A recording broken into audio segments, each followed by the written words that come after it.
Hello दोस्तों, तो स्वागत है हिंदी की क्लास में आपके अपने यूट्यूब चैनल सम्राट एजुकेशन हब पे। जैसा कि आपको पता है कि आज हमारा हिंदी का टर्म है, हिंदी व्याकरण का। 26 को हमारी क्लासेस नहीं हुई थी, 27 को हुई है। अगर कल आप लोग 27 की वो क्लास नहीं देखे हिंदी की तो प्लीज़ आप लोग देख लीजिएगा। और टाइम के अकॉर्डिंग आज हमारी क्या है, हिंदी की क्लास है, ठीक है। कल से हमारी इंग्लिश ग्रामर की हो जाएगी। और एक इम्पोर्टेंट चीज़ ये है कि अगर आप लोग नोट्स नहीं बना रहे हैं तो प्लीज़ आप लोग नोट्स बनाइए, अभी से ही शुरू कर दीजिए। अगर नोट्स बना रहे हैं फर्स्ट डे से तो उस नोट्स को लेकर साथ में बैठिए, क्योंकि जो भी क्लासेस इस टाइम हो रही हैं, एग्ज़ाम आपके बस 1.5 महीने बचे हुए हैं। तो जो भी टॉपिक कराई जा रही है आप लोग बिल्कुल फोकस कीजिए उस पर। सारा माइंड, सारा जो आपका ध्यान है सिर्फ़ और सिर्फ एग्ज़ाम पर और क्लास पर, ठीक है। कोई भी क्लास मिस ना हो आप लोगों से, कोई भी टॉपिक, कोई भी प्रश्न मिस ना हो आप लोगों से। तो अगर नोट्स नहीं बना रहे हैं तो आज से शुरू कीजिए, कॉपी पेन को लेकर बैठ जाइए। जो भी इम्पोर्टेंट होगा, हाईलाइट होगा क्लास में, आप लोग उसको नोट कर लीजिएगा। उम्मीद करती हूँ कि जितने भी क्लासेस चल रहे हैं अभी, हिंदी व्याकरण के तो आप लोग ले ही रहे हो, प्लस में करंट अफेयर्स जो हो रहा है दोपहर के 1 बजे लाइव, आप लोग उसको भी ज्वाइन कीजिए, बहुत ही बेनिफिट होने वाला है उससे भी। फिर क्या है कि जो आपका इंग्लिश ग्रामर है, आपको पता है कि जो स्टेट रिलेटेड एग्ज़ाम होते हैं, आपका हो गया ना, एसआई हो गया, कांस्टेबल हो गया, स्टेट पीसीएस का हो गया, और आरओ का एग्ज़ाम होता है, उसमें हिंदी कितना हिंदी कितना इम्पोर्टेंट रोल प्ले करती है, ठीक है। और जैसे कि कांस्टेबल एसआई हो गया, उसमें इंग्लिश ग्रामर, उसमें हिंदी के साथ क्या है, इंग्लिश ग्रामर, क्योंकि कुछ वोकैबुलरी ऐसी होती हैं जो अगर आप लोग पढ़े नहीं होंगे तो कैसे आंसर करेंगे हम। और यहाँ तक कि आप लोगों से एक्टिव पैसिव वॉइस वगैरह भी पूछता है, डायरेक्ट इनडायरेक्ट यानी कि पार्ट्स ऑफ स्पीच वगैरह, नरेशन, सब कुछ आता है। तो कुछ छोड़ना ही क्यों, अगर पढ़े रहेंगे, नोट्स बनाए रहेंगे तो कहीं ना कहीं आपको ही फ़ायदा होगा इन फ्यूचर। आप लोग एक टीचर के पर्पज़ से भी तो कई ये चीज़ें कर सकते हैं कि मतलब हम कहीं से लिए हैं, कहीं से उठाए हैं, कहीं से पढ़े हैं, सीखे हैं। तो इन फ्यूचर हम बच्चों को सिखा सकते हैं, फैमिली में बच्चों को, अपने आने वाली जनरेशन को सिखा सकते हैं, अपने भाई बहन को सिखा सकते हैं, ठीक है। तो शिक्षा कभी व्यर्थ नहीं जाती है, तो जितना मिल रहा है आप लोग अचीव करते जाइए। और मॉर्निंग में रीजनिंग की क्लासेस होती हैं 10 बजे, और इवनिंग में 7 बजे क्या चलती है, मैथ्स की क्लास चलती है। जस्ट उसके 1 घंटे बाद 8 बजे से लाइव होती है हमारी मूल विधि की क्लास। पॉलिटी क्लास तो कंप्लीट हो चुकी है, उसी की जगह पे हिंदी व्याकरण आई है। तो चलिए, इंट्रोडक्शन तो काफ़ी हो गया, अब क्लास को शुरू करते हैं। हमारा क्लास का टॉपिक क्या चल रहा था इस टाइम, शब्द विचार क। तो इसमें हमने बताया था ना, 2 पार्ट्स हैं, एक क था और एक ख है, ठीक, एक क है और एक ख है। तो अभी हम क को लेकर ही पढ़ रहे हैं, तो 4 तक हमने पढ़ लिया था, इसके जो हमने डिवाइडेड किया थे पार्ट्स को, मतलब कौन क्या क्या है इसमें। भाषा बोली को लेकर हमने बताया था कि मतलब उसके बाद हमने अल्फ़ा वो वर्णमाला को लेकर शब्द क्या होते हैं, ठीक है। तो और हमने ये भी बताया था स्वर व्यंजन को लेकर, वही टॉपिक, स्वर क्या है, व्यंजन क्या है, और मतलब कितने प्रकार के व्यंजन होते हैं, कैसे हम मतलब जितने भी अ से ले क से लेके ज्ञा तक बोलते हैं, तो क्या क्या मतलब जो हमारे कंठ यूज होते हैं, हमारे ये जो तालव्य भी यूज होते हैं, मूर्धन्य, क्या क्या चीज़ें, मतलब उसमें क्लियर करवाया था हमने। अगर वीडियो नहीं देखे होंगे तो आप लोग प्लीज़ देख लीजिएगा। इसके आगे का नेक्स्ट पार्ट क्या हम वो शुरू करते हैं आज। आप लोग प्लीज़ नोट्स करते रहिए। देखिए इम्पोर्टेंट आज क्या है, तो इम्पोर्टेंट आज ये है कि आप लोग कभी इस चीज़ को डीपली लिए हैं, गहराई से, कि कुछ चीज़ें ऐसे हैं जो आधा आधा इंग्लिश होती हैं, यानी आधा अंग्रेजी शब्द होती है, आधा आधा हिंदी शब्द होती है, या तो आधा हिंदी होती है, आधा संस्कृत की होती है, ठीक है। आधी फारसी होती है, आधी हिंदी होती है। आप लोग की इस चीज़ को मतलब बोलते तो असाधारण बोलचाल में हमेशा यूज करते हैं आप लोग, लेकिन कभी इस बात को कभी गहराई से लिए नहीं। तो आज उसी को हम क्लियर करने वाले हैं। एक बार आप लोग इस वीडियो को देख लीजिए, इन फ्यूचर कभी भी नहीं भूलने वाले हैं, ठीक है? कभी भी नहीं भूलेंगे आप। अगर इसको वीडियो देखने के बाद आप लोग नोट्स भी तैयार कर लेंगे। और एक काम और कर दीजिएगा बस मेरे लिए, बस मुझे आप लोगों का सपोर्ट चाहिए, इस चैनल को आप लोगों का सपोर्ट चाहिए। हम लोग भरसक प्रयास कर रहे हैं आप लोग को वहाँ तक कामयाब देखने के लिए, ठीक है? आप लोग सक्सेस होइए। तो आप लोग अपना सपोर्ट और प्यार हमारे साथ, हमारे चैनल के साथ बनाए रखिए। बस ये करना है कि वीडियो को लाइक शेयर और कमेंट कर दीजिएगा, ठीक है? अगर वीडियो पसंद आएगी तो। चलिए, तो फिर जैसे हमने बताया था दो दो शब्दों को मिलकर, तो कैसे यहाँ पे क्लियर करते हैं, तो देखिए उसको बोलते हैं संकर शब्द, ठीक है? तो संकर शब्द का मतलब होता क्या है? जैसे कि हिंदी में वे शब्द जो अलग अलग भाषाओं के शब्दों को मिलकर बना लिए गए हैं, ठीक है, संकर शब्द कहलाते हैं। जैसे में वर्षगांठ, उद्योगपति, रेल यात्री, टिकट घर, नेकनियत, जांचकर्ता, बढ़ेगा बढ़ेगा, ठीक है, सॉरी बेढंगा, बेढंगा है ये। जैसे कि आप लोग देखे होंगे ना रेलवे को लेकर, यहाँ पे मैं रेलवे लिख रही हूँ, यहाँ पे रेलवे, इसको अगर हम तोड़ेंगे तो क्या होगा? रेल प्लस वे, ठीक है?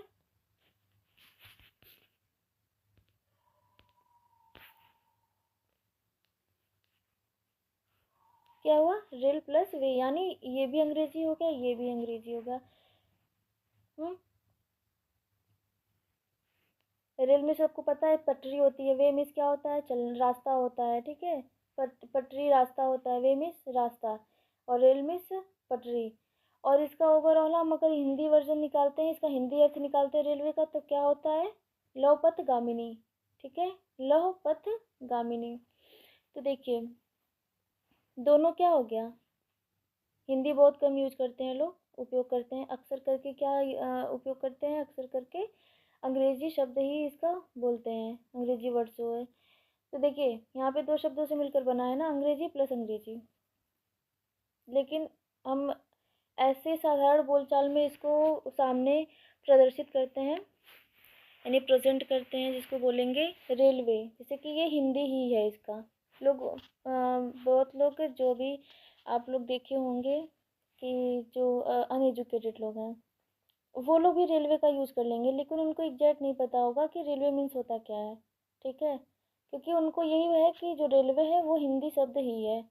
लेकिन नहीं, ये दोनों शब्द किससे बने हैं? रेलवे तोड़ेंगे उसको तो अंग्रेजी से बने हैं, ठीक है? तो समय को गवाते हुए ना हुए, मेन टॉपिक ये है कि हम कुछ चीज़ें ऐसे हैं, कुछ शब्द ऐसे हैं जो दो दो शब्दों से, दो दो भाषाओं से मिलकर बनी है, ठीक है? लेकिन अ, हम क्या है, साधारण बोलचाल में उसको यूज करते रहते हैं, हमें पता नहीं चलता है। आज को हम क्लियरिफाई करेंगे, उसको समझेंगे, उसको देखेंगे, इसी को हम संकर शब्द बोलेंगे, ठीक है? चलिए, हमने बताया था वर्षगांठ। तो देखिए क्या है कि जो आज की क्लास होने वाली है बहुत ही इम्पोर्टेंट है, ठीक है? अगर आज की क्लास आप लोगों ने मिस कर दिया तो आप लोगों ने बहुत कुछ मिस कर दिया, आपने न जाने कितने नंबर खो दिए अपने। यहाँ तक कि अगर आप लोग इन सब छोटे छोटे टॉपिक्स को याद किए रहेंगे, बैठाए रहेंगे दिमाग में, तो कहीं वो व्यर्थ नहीं जाने वाली। कभी भी जो स्टेट रिलेटेड जितना हम डीपली में जाते हैं ना, जो पीसीएस वगैरह का एग्ज़ाम होता है, आर ओ ले लीजिए, उसमें इस तरह से क्वेश्चन उठाए जाते हैं। चलिए देखिए, वर्षगांठ, तो वर्ष क्या है? वर्ष बना है संस्कृत भाषा से, ठीक है?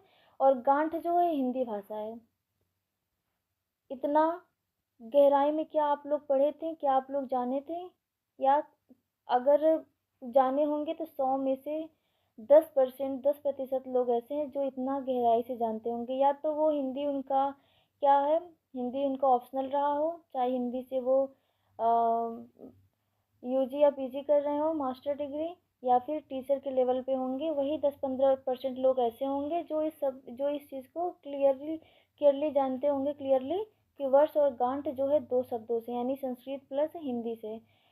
अब देखिए क्या है उद्योगपति, तो उद्योग क्या है संस्कृत भाषा है, पति जो है हिंदी भाषा है। रेल यात्री, रेल अंग्रेजी है, रेल तो सबको पता है अंग्रेजी है, यात्री संस्कृत है, ठीक है। टिकट घर, टिकट अंग्रेजी हो गया, घर आपका हिंदी हो गया। नेक नियति, नेक हो गया फारसी, नियत हो गई अरबी।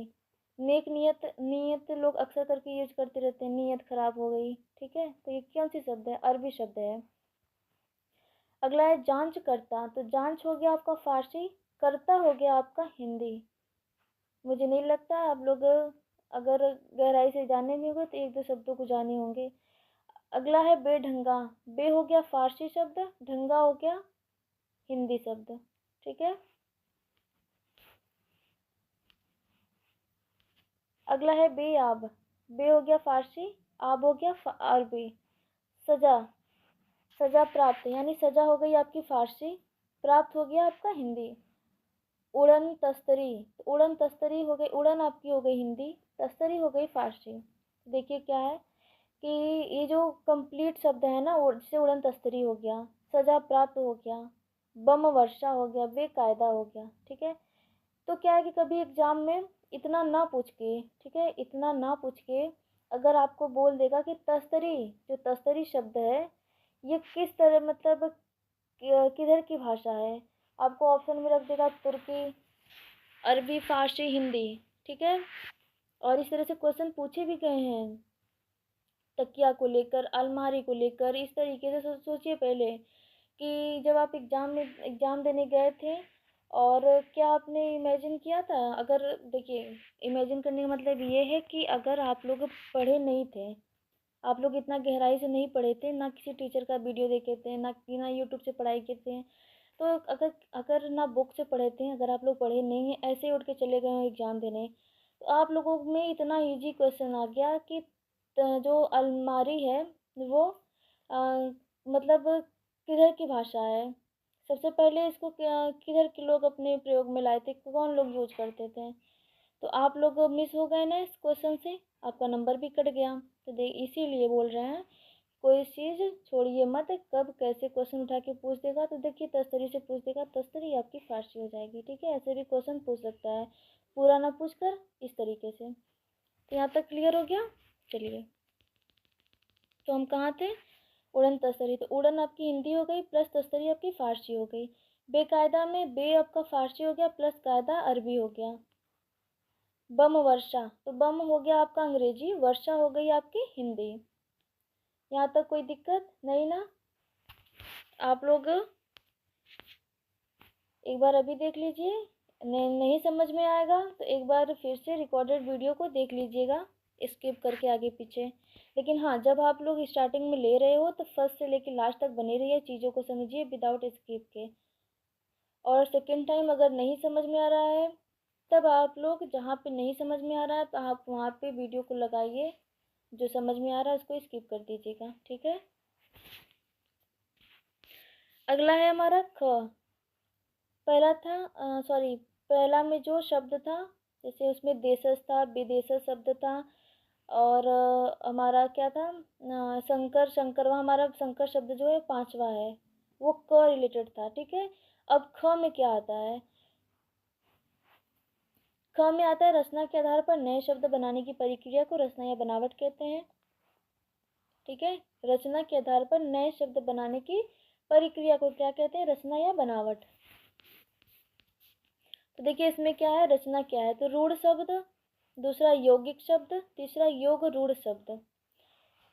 तो जानेंगे रूढ़ शब्द क्या है, तो पहला है रूढ़ शब्द, तो वे शब्द जो किसी स्थान सॉरी जो किसी व्यक्ति, स्थान, प्राणी और वस्तु के लिए वर्षों से प्रयुक्त होने के कारण किसी विशिष्ट अर्थ में प्रचलित हो गए, रूढ़ शब्द कहलाते हैं।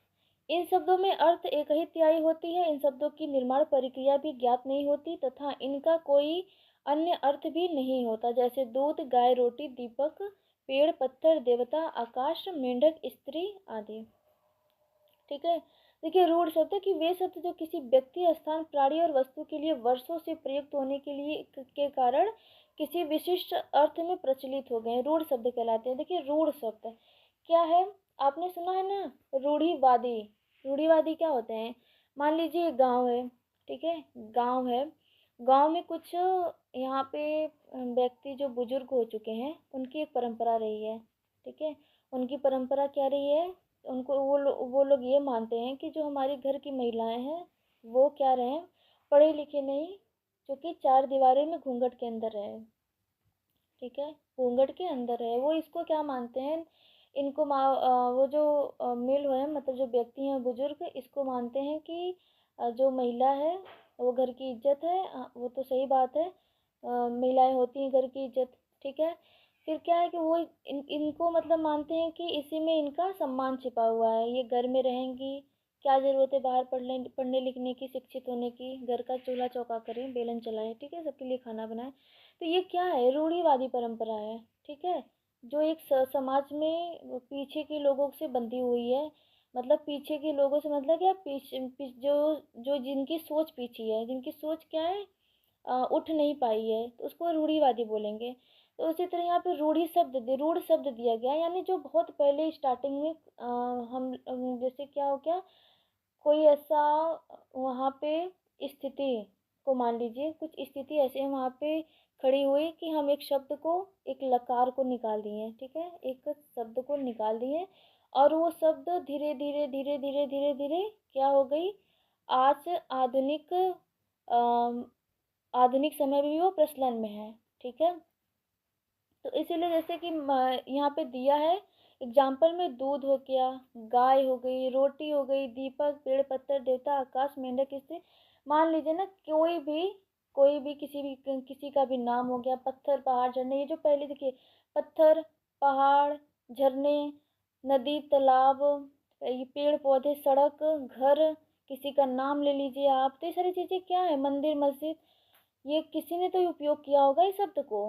हाँ, किसी एक ने बोला होगा इस शब्द को, और क्या है, धीरे धीरे बोलते बोलते बोलते बोलते बोलते आज आधुनिक समय में भी ये शब्द शब्द क्या है, परंपरागत चलती चली आ रही हैं, ठीक है। तो इसी को बोलते हैं रूढ़ शब्द, यानी जो स्टार्ट हुई और वो अस्थिर हुई, हो गई परमानेंट, इसको रूढ़ शब्द बोलेंगे। क्लियर हो गया। और ये क्या है कि रचना के आधार पर नए शब्द बनाने की प्रक्रिया को रचना या बनावट, ठीक है। तो तीन प्रकार से, रूढ़, यौगिक और योग रूढ़। तो रूढ़ आप लोग को समझ में आ गया कि हमने क्या हुआ कि नया शब्द कोई बनाया, किसी ने उपयोग किया उसको अपने मुख से, उसको दिखाया कि इस तरीके से, और वो चीज़ें क्या है कि प्राचीन से लेके अब तक आधुनिक समय में वो प्रचलन में धीरे धीरे धीरे धीरे वो अभी तक चलती चली आ रही है, वो अस्थिर हो गई है। वो कभी अब क्या है कि पुरुष स्त्री ले लीजिए, क्या पुरुष क्या हो गया, हिंदी शब्द हो गया, इंग्लिश में इसको मेल बोलेंगे। महिला हो गई, स्त्री हो गई, महिला जिसको बोलेंगे, वो इंग्लिश शब्द क्या हो गया, फीमेल हो गई। तो क्या हम पुरुष स्त्री शब्द को हटा देंगे, बिल्कुल नहीं, और ये चलती चली आएगी, ठीक है। तो वही शब्द यहाँ पे दिया गया है, जो चीज़ें यूज में आ गई है, जैसे नाम, जैसे कोई पुकारने वाला, तो इसको रूढ़ शब्द बोलेंगे, ठीक है।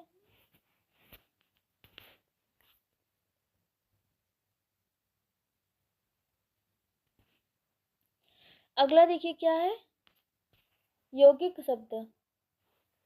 वे शब्द जो दो या दो से अधिक शब्दों से बने हैं, उन शब्दों का अपना पृथक अर्थ भी होता है, किंतु मिलकर संयुक्त अर्थ का बोध कराते हैं। उन्हें यौगिक शब्द कहते हैं, जैसे विद्यालय, विद्यालय, विद्याधन आलय, प्रेम सागर, प्रेम धन सागर, प्रतिदिन, प्रतिधन दिन, दूध वाला, दूध धन वाला, राष्ट्रपति, राष्ट्र धन पति, एवं महर्षि, महाधन ऋषि।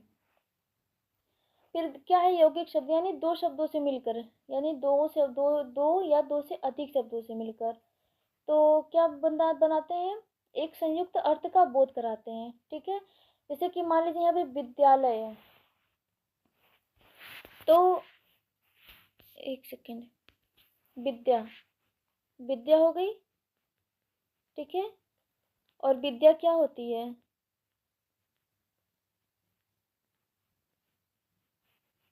विद्या, विद्या एक शब्द हो गया, मतलब विद्या वो होती है जो एक मतलब पाठ, अध्ययन, ठीक है, जिसको हम क्या करते हैं, ग्रहित करते हैं अपने अंदर, ठीक है। कुछ मतलब विद्या होती है जो विद्या में अच्छी चीज़ होती है, हमें किताबी ज्ञान वगैरह हो गया, समाज में जो चीज़ें अच्छी हो रही हैं उनको क्या करना, अपने अंदर अर्जित करना है, कर लेना, अच्छे अच्छे ज्ञान को अर्जित कर लेना, उसी को हम विद्या बोलते हैं, ठीक है। और देखिए, आलय, आलय होता है घर जिसको बोलेंगे, ठीक है। तो यहाँ पे मिल के बन गया मतलब जो ज्ञान है चाहे विद्या का घर, ठीक है। यानी जहाँ विद्या अर्जित की जाती है उसका घर, जो मतलब विद्या अर्जित करने का घर है उसी को हम बोलते हैं विद्यालय। दो शब्दों से मिलकर बना विद्या धन आलय। विद्या यानी विद्या, इसको ज्ञान बोलेंगे अर्जित करने का, जो अर्जित की जाती है अपने अंदर। दूसरा आलय, घर उसका। दो शब्द हो गया। प्रेम सागर। अब देखिए प्रेम सागर क्या है।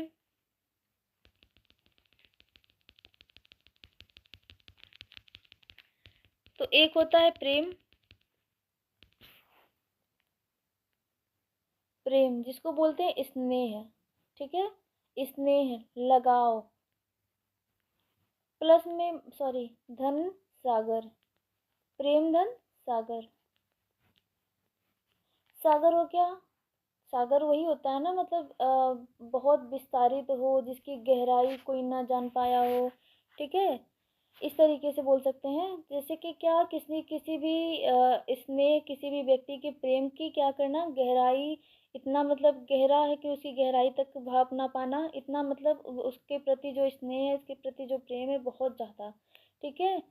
मतलब अनएक्सपेक्टेड, कि उसका कोई कल्पना नहीं कर सकता कितना है, ना कोई उसको बयां, जो मतलब जो किसी किसी को लेकर सत्य स्नेह होता है, सत्य निष्ठा होती है, सत्य प्रेम होता है, तो क्या होता है वो चीज़ों को बोलने मतलब बयान नहीं कर पाता है, ठीक है। तो ये चीज़ें बोली गई है। यहाँ पे दो शब्द मिलके बने हैं। पहला प्रेम हो गया, स्नेह हो गया। दूसरा हो गया आपका सागर, यानी पूरा फैला हुआ पानी की तरह। तो वही चीज़ें दो शब्दों से मिलकर बना। फिर है प्रति। प्रति मतलब होता है आपका रोज, ठीक है। प्रति हो गया आपका रोज, दिन हो गया दिन से, यानी दिन तो है ही लेकिन क्या है, रोज, ठीक है। तो यहाँ पे भी दो शब्दों से मिलकर बना। अब दूध वाला। तो यहाँ पे देखिए दूध वाला, तो दूध गाय भी देती है, भैंस भी देती है, बकरी भी देती है, ठीक है। लेकिन उसको देने वाला कौन है, कौन बेचता है घर घर ले जाकर, मार्केट में ले जाकर, तो एक व्यक्ति होते हैं, ठीक है। तो उन्हीं को बोल देंगे दूध वाला। यहाँ पे दो शब्द मिल के बन गया। अब देखिए राष्ट्र का पति। तो यहाँ पे दिया है ना राष्ट्रपति, जो राष्ट्र का पति होता है, जो मतलब सबसे अव्वल हो, सबसे ऊंचा दर्जा हो, ठीक है। जैसे मान लीजिए कोई भी मैरिड वो है, महिला है, ठीक है, विवाहित महिला है, तो उसके लिए सबसे पहले क्या एक महत्वपूर्ण उसके जीवन में होते हैं, उसके पति, उसके हस्बैंड होते हैं, ठीक है। वो शादी करके लाते हैं, वो सबसे इम्पोर्टेंट होते हैं उसके लिए। उसी तरीके से एक विवाहित स्त्री के लिए जैसे उसका मतलब पति उसके लिए बहुत महत्वपूर्ण होता है, सेम उसी की तरह एक जो देश होता है उसमें एक ऐसे जो मतलब जो राष्ट्रपति होते हैं, जो पूरे राष्ट्र के पति होते हैं, ठीक है, यानी जो उनको सबसे अव्वल दर्जा दिया जाता है, वो क्या होंगे, वो भारत देश के नागरिक होंगे, ठीक है। तो वहाँ पे ये दो शब्दों में बटा हुआ है राष्ट्रपति। फिर आता है महर्षि, महाधन ऋषि, यानी जो ऋषि है वो क्या है, महान है, ठीक है। तो आप लोग ओवरऑल समझ गए होंगे यौगिक शब्द क्या होते हैं, दो शब्दों से मिलकर बने होते हैं। और यहाँ पे रूढ़ शब्द जो मतलब परंपरागत तरीके से चलती चली आ रही शब्द को हम क्या बोलेंगे, रूढ़ शब्द बोलते हैं। यौगिक शब्द दो शब्दों से मिलकर बनता है। क्लियर हो गया।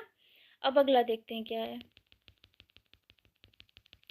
अगला है आपका तीसरा योग रूढ़ शब्द, यानी यौगिक, यानी जो ये यौगिक आधा आधा रूढ़ इसका, यानी वे यौगिक शब्द जिनका निर्माण पृथक पृथक अर्थ देने वाले शब्दों के योग से होता है, किंतु वे आपस में मिलकर किसी एक विशेष अर्थ का प्रतिपादन करने के लिए रूढ़ हो गए हैं, ऐसे शब्दों को योग रूढ़ शब्द कहते हैं, ठीक है।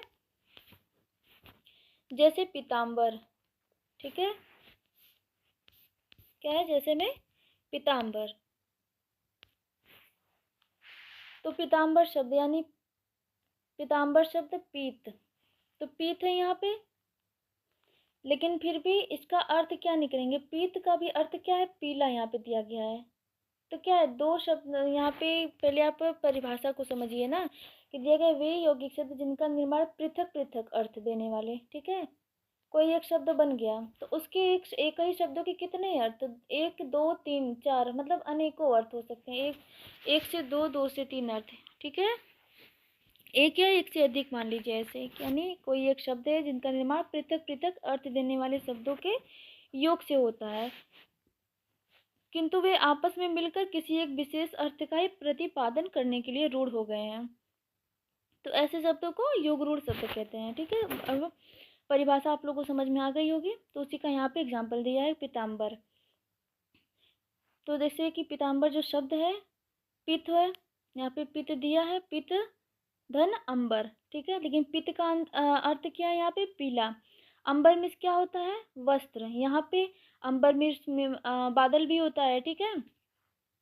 तो ये जो यहाँ पे इसका एग्जैक्ट में अर्थ जो दिया गया है वो पीला वस्त्र, ठीक है। पीत धन अंबर यानी पीला वस्त्र है कि योग से बना है, किंतु अपने मूल अर्थ से इतर इस शब्द का अर्थ विष्णु रूढ़ है। समझ में आ गया कि पीला वस्त्र। अब इसका भी एक अर्थ निकल के आ रहा है, किसका, किससे रिलेटेड है ये, विष्णु से, ठीक है। जो इसका रूढ़ है, रूढ़ है मतलब कि परंपरा, मतलब ये क्या है कि घूम फिर के ये जो पीला वस्त्र है, जो ये शब्द है, घूम फिर के इन पे ये जो विष्णु शब्द है इस पे आनी ही आनी है, इसको कोई हटा नहीं सकता। इसी प्रकार दशानन, गजानन, जलज, लंबोदर, त्रिनेत्र, चतुर्भुज, घनश्याम, रजनीचर, मुरारी, चक्रधर, षडानन आदि शब्द क्या है, योग लंबोदर जिनका लंबा है उदर, जिसको भगवान गणेश, ठीक है। और दशानन, 10 आनन यानी 10 मुख वाले, इस तरीके से। त्रिनेत्र, 3 नेत्र वाले, ठीक है। तो इसको हम क्या बोलेंगे, योग रूढ़ शब्द बोलेंगे। फिर है इसका ग, प्रयोग के आधार पर, प्रयोग अथवा रूप परिवर्तन के आधार पर हिंदी में शब्दों के दो भेद किए जाते हैं, देखते हैं। हाँ, पहला है विकारी, दूसरा है अविकारी। तो विकारी में है वे शब्द जिनका लिंग, वचन, पुरुष कारक एवं काल के अनुसार रूप परिवर्तित हो जाता है, तो विकारी शब्द कहलाते हैं। विकारी शब्दों में समस्त संज्ञा, सर्वनाम, विशेषण तथा क्रिया शब्द आते हैं। इनका विस्तृत विवरण अलग अध्याय में किया जाएगा। अविकारी या अव्यय शब्द में है वे शब्द जिनका लिंग, वचन, पुरुष कारक एवं काल के अनुसार रूप परिवर्तित नहीं होता है, अविकारी या अव्यय शब्द कहलाते हैं। इन शब्दों का रूप सदैव वही बना रहता है, इसलिए इन्हें अव्यय शब्द कहा जाता है। अविकारी शब्दों में क्रिया, विशेषण, बोधक, संबंध बोधक, समुच्चय बोधक तथा विस्मयादि बोधक शब्द आदि अव्यय शब्द आते हैं, ठीक है। तो अविकारी शब्द क्या है कि वे शब्द जिनका लिंग, वचन, पुरुष कारक एवं काल के अनुसार क्या है, रूप परिवर्तित हो जाता है, ठीक है। तो क्या है इसमें, क्या क्या क्या आएंगे, संज्ञा आएगा आपका, सर्वनाम आएगा आपका, विशेषण तथा क्रिया आएंगे। क्लियर हो गया, ये विकारी शब्द में क्या क्या आएंगे, संज्ञा, सर्वनाम। अब देखिए जो अभी आपके ना चल रहे हैं अभी परिभाषा वगैरह, ये आपके जब फिर से कुछ धीरे धीरे क्लासेस आपकी होंगी आगे चल के, तीन शब्दों से रिलेट करके ना उदाहरण में वहाँ पे सवाल बनेगा, तब मैं करवाऊंगी उस चीज़ को, ठीक है। तो पहले आप लोग देखिए विकारी शब्द होंगे किस में यूज होंगे, प्रयोग में, संज्ञा, सर्वनाम, विशेषण तथा क्रिया में। क्लियर हो गया यहाँ तक। अब अविकारी में क्या आते हैं, तो अविकारी शब्द में आएंगे विशेषण आएगा आपका, संबंध बोधक, समुच्चय बोधक तथा विस्मयादि बोधक आएगा। और ये वे सब जिनका लिंग, वचन, पुरुष कारक एवं काल के अनुसार रूप परिवर्तित नहीं होता है, और इसमें क्या है, परिवर्तित होता है, ठीक है। परिवर्तित हो जाएगा तो वो क्या हो जाएंगे, विकारी शब्द हो जाएंगे, नहीं होगा तो वो क्या होंगे, अविकारी होंगे, शब्द होंगे। तो परिवर्तित होता भी है किसमें, तो संज्ञा में होगा, सर्वनाम में होगा, विशेषण में होगा तथा क्रिया विशेषण में होगा, सॉरी यहाँ विशेषण तथा क्रिया में, ठीक है। यानी जो एडजेक्टिव और आपका क्या होता है, वर्ब होता है, वर्ब और एडजेक्टिव में होगा। यहाँ पे क्या दिया है, क्रिया विशेषण में, यानी आपका एडवर्ब में होगा, ठीक है। यहाँ पे जो इंग्लिश होगा आपका एडवर्ब होता है, अविकारी शब्द क्रिया विशेषण, ठीक है, यानी कि एडवर्ब, संबंध बोधक, समुच्चय बोधक, विस्मय आदि बोधक, और यहाँ पे विशेषण यानी एडजेक्टिव एंड वर्ब होगा, विशेषण तथा क्रिया। यहाँ पे अलग इसको क्या किया गया है, बांटा गया है, डिस्ट्रीब्यूट किया गया है, ठीक है। चलिए अगला क्या है? अगला है अर्थ के आधार पर। अर्थ के आधार पर शब्दों के निम्नांकित भेद किए जाते हैं। ये एक ही है, चीज़ें डबल कर दिया गया है यहाँ पे, इसके लिए क्षमा चाहते हैं, ठीक है।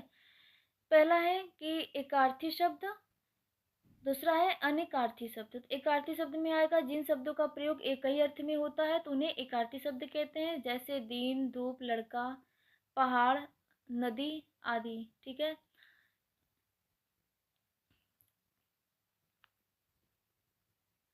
तो जिन शब्दों का प्रयोग एक ही अर्थ में होता है, एग्जाम्पल यहाँ पे दिया है दिन, धूप, लड़का, पहाड़, नदी आदि।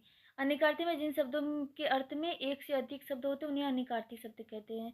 इनका प्रयोग अलग अलग अर्थ में प्रसंगानुसार होता है, किया जाता है। जैसे कि अज हो गया आपका, अमृत हो गया आपका, कर हो गया, सारंग, हरि आदि, ठीक है। तो क्या हो गया यहाँ पे अनिकार्थी में अज, अमृत, कर, सारंग, हरि आदि, ठीक है। अगला है आपका पर्यायवाची शब्द तीसरा। वे शब्द जिनका अर्थ समान होता है, अर्थात किसी शब्द के समान अर्थ की प्रतीति कराने वाले अथवा अर्थ की दृष्टि से लगभग समानता रखने वाले शब्द पर्यायवाची कहलाते हैं। जैसे अमृत, पीयूष, सुधा, अमीय, सोम, सब आदि शब्द अमृत के क्या है? समानार्थी हैं। ये शब्द अमृत की क्या है? पर्यायवाची हैं, ठीक है।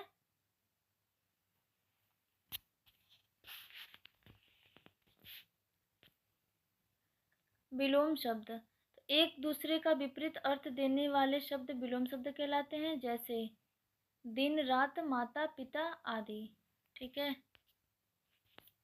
अब देखिए, जैसे कि हमने बताया अर्थ के आधार पर शब्दों के निम्नांकित भेद किया। जैसे कि एकार्थी शब्द, तो यहाँ पे जैसे आपका दिया ना, दिन हो गया, धूप हो गया, लड़का, पहाड़, नदी आदि। ये एकार्थी शब्द इनको इसलिए बोला गया है कि ये इनमें चेंज नहीं हो सकते हैं, ठीक है। आप लड़का को लड़के, लड़कों, लड़का ही बोलेंगे, ठीक है। इनका कोई अलग अन्य नाम नहीं है।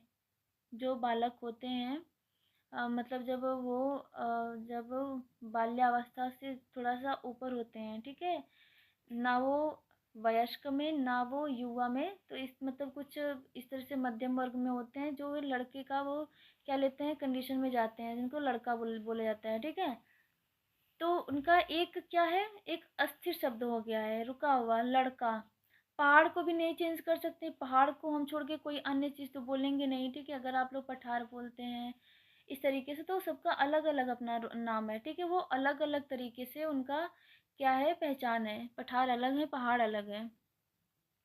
नदी है, नदी नदी भी चेंज नहीं होगी, क्योंकि सागर अपनी जगह पे, समुद्र अपनी जगह पर है, और नदी अपनी जगह पे है। पोखरा, तालाब क्या है, अपनी जगह पर है, ठीक है। आकृति के अनुसार इनको बांटा गया है।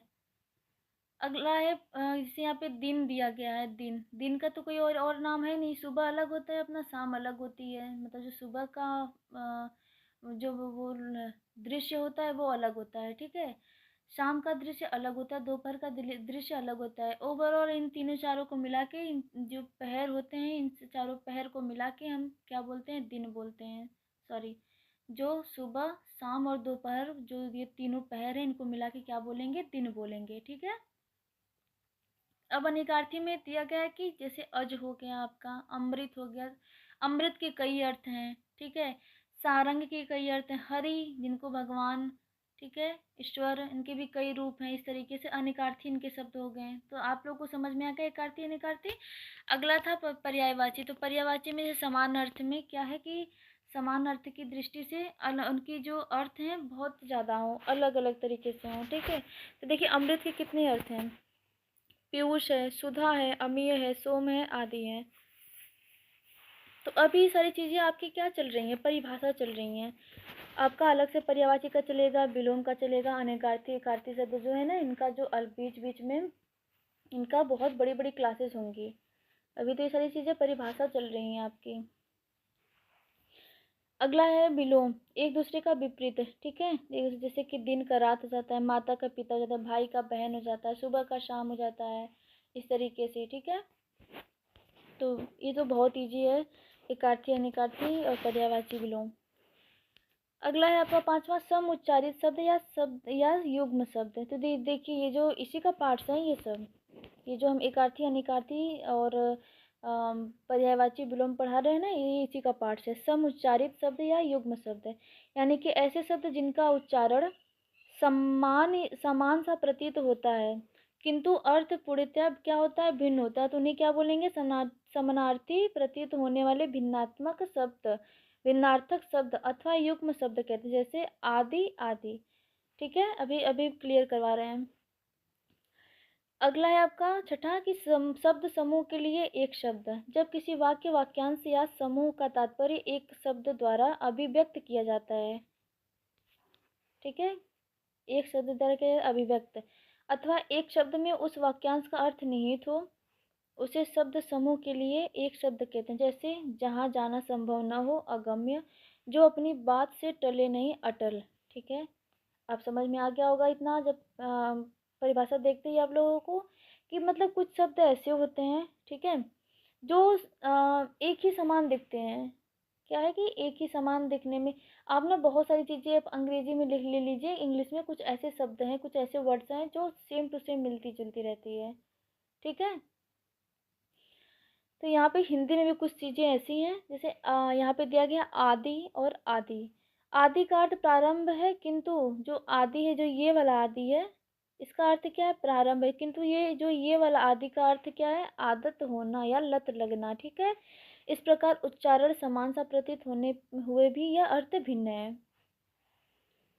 उच्चारण क्या है, समान हो रहा है, आदि आदि दोनों में पढ़ने में आदि आदि। ठीक है, कहीं ना कहीं लोग आदि आदि बोलेंगे, दोनों क्या है, जो उच्चारण है समान हो रहे हैं, लेकिन दोनों का अर्थ भिन्न है। समझ गए होंगे आप लोग। इसी तरह जो है ये कि शब्द समूह के लिए जैसा कि होता है ना, जिसके पास जो जो मतलब पढ़ा लिखा, उस जो पढ़ा लिखा होता है उसको हम पंडित बोलते हैं। ठीक है, यहाँ पे हम किसी जाति को जस्टिफाई नहीं कर रहे हैं, यहाँ पे हम उस शब्द को बोल रहे हैं कि जो मतलब पढ़े लिखे हों उनको क्या बुलाते हैं, पंडित बुलाते हैं। ठीक है, पंडित शब्द का जो अर्थ होता है वो पढ़ा लिखा ही होता है।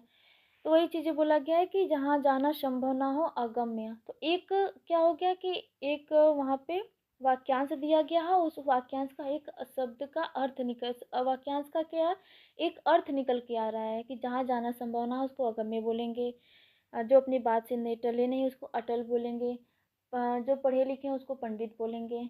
ठीक है, इस तरीके से, यानी शब्द समूह के लिए एक शब्द। अगला है क्या कि समानार्थक प्रतीत होने वाले भिन्नात्मक शब्द। ऐसे शब्द जो प्रथम दृष्टि या रचना की दृष्टि से समान प्रतीत होते हैं एवं अर्थ की दृष्टि से भी बहुत समीप होते हैं, किंतु उनके अर्थ में बहुत सूक्ष्म अंतर होता है तथा अलग संदर्भ में भी जिनका प्रयोग संभव है। जैसे अस्त्र फेंक कर वार किए जाने वाले हथियार, जैसे तीर, भाला आदि। ठीक है, भी है शस्त्र, जिन हथियारों का प्रयोग हाथ में रखकर किया जाता है, जैसे तलवार, लाठी, चाकू आदि। तो देखिए यहाँ पे दिया गया है अस्त्र और शस्त्र। तो अस्त्र और शस्त्र के बारे में ये बोला गया है कि जो अस्त्र होता है ना वो क्या है कि वो भी हाथ में लिया जाता है और शस्त्र भी हाथ में ही होता है। ठीक है, लेकिन क्या है यहाँ पे जो अस्त्र होते हैं ये फेंक कर वार किए जाते हैं, किए जाने वाले हथियार होते हैं। ठीक है, अस्त्र जो क्या है, फेंक कर वार किए जाने वाले हथियार होते हैं, जिसमें से आता है आपका तीर आ जाएगा, भाला आ जाएगा। ठीक है, तो क्या है, फेंक कर, जो हाथ में ऐसे होता है, उठाकर क्या है, फेंक कर वार करना किसी के ऊपर। ठीक है, शस्त्र जो होता है वो हाथ में ही रखकर उसका प्रयोग किया जाता है, जैसे कि तलवार हो गया, लाठी हो गया। क्योंकि तलवार छोड़ेंगे तो आप सामने वाला जो है आप पे वार कर सकता है, लाठी छोड़ देंगे सामने वाला आप पे वार कर सकता है। ठीक है, और जो तीर भाला होता है इसको बिना छोड़े आप इसका मतलब जब तक छोड़ेंगे नहीं इसका प्रयोग नहीं हो सकता। ठीक है, क्लियर हो गया आप लोगों को। चलिए अगला क्या है, अगला है आपका समूहवाची शब्द, यानी कि ऐसे शब्द जो एक समूह का प्रतिनिधित्व करते हैं, ऐसा सामूहिक वस्तु का अर्थ प्रकट करते हैं, जिन्हें समूहवाची शब्द कहते हैं। जैसे गट्ठर, यानी कि लकड़ी या वस्तुओं का समूह, गुच्छा, चाबियों या अंगूर का समूह, गिरोह, माफियों या चोर डाकियों का समूह, रेवड़, भेड़ बकरी या पशुओं का समूह। इसी प्रकार झुंड, टुकड़ी, टुकड़ी, पंक्ति, माला आदि शब्द हैं। ठीक है, जैसे कि गट्ठर हो गया, तो गट्ठर किस चीज का बना है? जैसे लकड़ी हो गया, लकड़ी का गट्ठर होता है, कपड़ों का भी गट्ठर होता है। ठीक है, आप लोग देखते हैं जो फेरे वाले होते हैं वो जो गांव में घूम घूम के क्या करते हैं, जो भी उनका जैसे साड़ी वगैरह बच्चों के कपड़े हो गए, कुछ कॉटन कंबल वगैरह हो गए, इस तरीके से तो क्या होता है, गट्ठर बना के बेचते रहते हैं। ठीक है, तो क्या बोलेंगे उसको, गट्ठर, यानी वो एक समूह, मतलब एक बना के ढेर सारा उसका गट्ठर, उस कपड़े का समूह बनाकर क्या कर रहे हैं, उसको बेच रहे हैं। ठीक है, तो उसको गट्ठर बोलेंगे। यानी केवल गट्ठर बोल दिए। और गट्ठर में क्या है, गट्ठर में क्या क्या मतलब क्या किस किस मतलब जैसे क्या होता है कि कंबल है आपका, कपड़े में मान लीजिए कि लड़कियों का सूट हो गया, बच्चों के कपड़े हो गए, तो है केवल नाम एक हो गया गट्ठर। ठीक है, गट्ठर में कपड़े किस किस प्रकार के कपड़े हैं ये हमको नहीं पता, जब तक वो जो बेचने वाले हैं बोलकर हमें बताएंगे नहीं, ना दिखाएंगे, तो हमें पता तो नहीं चलेगा। लेकिन क्या है, एक दिख रहा है हमको, गट्ठर दिख रहा है।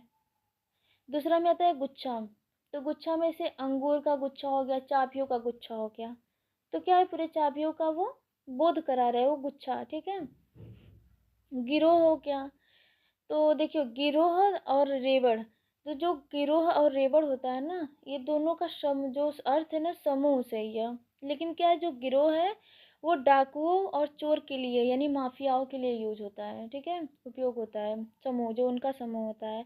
और जो रेवड़ होता है वो किसके लिए, बकरी या पशुओं के समूह के लिए। ठीक है, क्लियर हो गया आप लोगों को?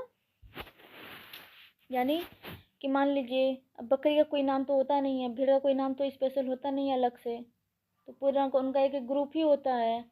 चाबी का कोई नाम होगा नहीं। ठीक है, तो उनका एक ग्रुप ही होगा। तो उसी तरीके से कि ऐसे शब्द जो एक समूह का प्रतिनिधित्व कराते हैं और उनका सामूहिक वस्तु से अर्थ प्रकट करते हैं, उन्हें समूहवाची शब्द कहते हैं। तो सामूहिक वस्तु का अर्थ कौन प्रकट कर रहा है, तो यहाँ पे गट्ठर कर रहा है, गुच्छा कर रहा है, गिरोह कर रहा है, रेवड़ कर रहा है। ठीक है, झुंड कर रहा है, टुकड़ी कर रहा है, पंक्ति, माला, इस तरीके से। क्लियर हो गया होगा आप लोगों को? अगला है आपका ध्वन्यार्थक शब्द। ऐसे शब्द जिनका अर्थ ध्वनि पर आधारित हो उन्हें ध्वन्यार्थक शब्द कहते हैं। इनको निम्नलिखित उपभेदों में बांट सकते हैं। तो पहला है पशुओं की बोलियां, जैसे हो गया दहाड़ना, भौंकना, हिनहिनाना, चिंघाड़ना, मिमियाना, रंभाना, फुफकारना, टर्राना, गुर्राना एवं म्याऊं। ठीक है, तो ध्यान ध्वन्यार्थक, ध्वन्यार्थक मतलब क्या है कि ध्वनि के सहारे क्या निकालना, अर्थ मतलब जो ध्वनि के सहारे, जिनका अर्थ जो है ध्वनि पर आधारित हो, ऐसे शब्द जिनका अर्थ क्या है, ध्वनि पर आधारित हो। ठीक है, तो मान लीजिए जैसे कि जैसे मैं ही हूँ, आप लोगों को हिंदी की क्लास दे रही हूँ। ठीक है, तो मेरा एक शब्द निकल के आ रहा है ना, हिंदी इसमें कुछ निकल के आ रही हैं, कुछ हम अंग्रेजी शब्द का यूज कर रहे हैं, कुछ फारसी भी हो जा रही, तुर्क भी बोली भाषा निकल जा रही है, शब्द ऐसे अरबी भी निकल जा रही है, इस तरीके से। ठीक है, जैसे तरीका ले लीजिए आप, तरीका शब्द। तो उसी तरीके के जो ये प्राकृतिक है, इसमें अनेक सारे जीव जंतु हैं। तो अनेक सारे जीव जंतुओं की भी अपनी एक भाषा होती है। क्या होती है, भाषा होती है, उनकी एक बोली होती है। तो उनकी बोलियों को सुनने और समझने के लिए वो जो अपने निकालते हैं, तो उन्हीं को क्या बोलेंगे हम, ध्वन्यार्थक शब्द, ध्वन्यार्थक शब्द बोलते हैं। ठीक है, जैसे मान लीजिए जो शेर होता है वो दहाड़ता है। ठीक है, क्या करता है, दहाड़ता है। जब वो दहाड़ेगा तभी हम जानेंगे कि ये क्या है, शेर है। ठीक है, दूसरा में कुत्ते हो भौंकते हैं, कुत्ते हैं वो भौंकेंगे ही, क्योंकि जो उनकी जो बोली है वो भौंकना ही है, वो भौंक कर ही क्या करते हैं, उनके जो भी जैसे हमारी जो भाषा है हम लोगों की, किसी भी चीज़ के लिए हमें क्या करना है, कहाँ जाना है, खाना है, पीना है, जो मांगना है, हम सामान्य शब्दों में बोलकर आम बोलचाल की भाषा में एक दूसरे की समझ सकते हैं ना। तो उसी तरीके से कुत्ते जो है ना, वो अपनी आपस में वो भाषाओं को समझते हैं। ठीक है, वो भौंकते हैं, उनकी भाषा है वो। घोड़े की आवाज़ क्या है, तो हिन हिनाने की, वो उसकी जो बोली है हिन हिनाने वाली है। हाथी की है चिंघाड़ने वाली है, जो मतलब सूंड से वो चिंघाड़ता है, उसको क्या बोलेंगे, वो उनकी बोली होती है हाथी की। जो भेड़ होती है यानी बकरी होती है मिमियाने की होती है। गाय की होती है रंभाने की। मतलब आप लोग देखे होंगे कभी, मतलब गाय जो कैसे बोलती है, इस तरीके से आवाज़ निकालती है। फुफकारना, सांप, जो सांप होते फुफकारते हैं, ठीक है। मेंढक टर्राते हैं, चीता गुर्राता है, और बिल्ली की आवाज़ जो बोली है म्याऊं वाली होती है। तो इस तरीके से जानवर होते हैं ये, जो सबकी, जो जीव जंतु सभी लोग हैं, इस सब जो प्रकृति के द्वारा बनाए गए हैं, ईश्वर के द्वारा, सबकी अपनी अपनी पहचान के लिए, अपने साधारण जीवन व्यतीत करने के लिए इस संसार में क्या है कि बोलने के लिए उनको एक सहारे की ज़रूरत पड़ी, उनको समझने के लिए। तो अपनी अपनी क्या है कि एक मुख्य भाषा बनी, अपने स्थानीय मुख्य भाषा बोली बनी, ठीक है। कि किस तरीके से लोग सामान्य बोलचाल में बोलकर हम अपनी सुविधाओं को पूरा कर सकते हैं। उसी तरीके से हर जीव जंतु की अपनी एक बोली भाषा है, और इन जानवरों की भी बोलने का जो है अपनी एक खुद की बोली और भाषा है, ठीक है। इसी को ही बोलेंगे हम ध्वन्यार्थक शब्द बोलते हैं। अगला आता है पक्षियों की बोली,